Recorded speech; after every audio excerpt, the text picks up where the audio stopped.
رسول اللہ میں آپ سے سوال کرتا ہوں مرافقت فی الجنہ، یا رسول اللہ جنت میں آپ کا ساتھ مانگتا ہوں،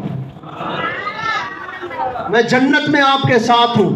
آج دنیا میں جس طرح آپ کی خدمت کر رہا ہوں جنت میں بھی آپ کے ساتھ اس طرح خدمت کرتا پھروں۔ حضور نے فرمایا اے ربیہ میں نے یہ عطا فرما دی، بتاؤ اور بھی کچھ مانگو، اور بھی کچھ مانگو۔ پیارے آقا صلی اللہ علیہ وسلم یوں کہتے رہے اور بھی مانگو، اور بھی مانگو۔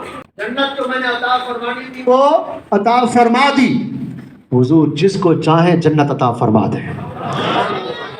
پیارے آقا صلی اللہ علیہ وسلم نے جنت کا بیان کیا، اتنی جنت ہوگی، ایسی جنت ہوگی، ایسی جنت ہوگی، اور جنت میں 70,000 لوگ بغیر حساب کے جنت میں داخل ہوں گے۔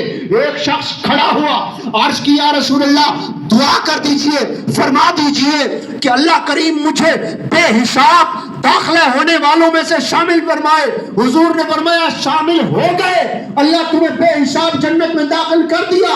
ادھر سے ایک شخص اور کھڑا ہوا، اس نے عرض کیا رسول اللہ میرے بھی طرف اشارہ کر دیجئے، میں بھی بغیر پوچھے بخشا جاؤں۔ حضور نے فرمایا جو پہلے کھڑا ہوا تھا وہ نمبر لے گیا۔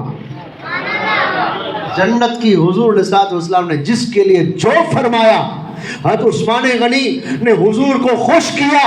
حضور علیہ السلام نے فرمایا آج کے بعد عثمان جو چاہے کرے، جنت ان پر واجب ہو چکی۔ اور ایسا نہیں ہے زندگی ظاہری مبارک تک تھا، نہیں نہیں، آج بھی حضور جس کو نظر کرم جس پر فرمائے بیڑا پار ہو جائے۔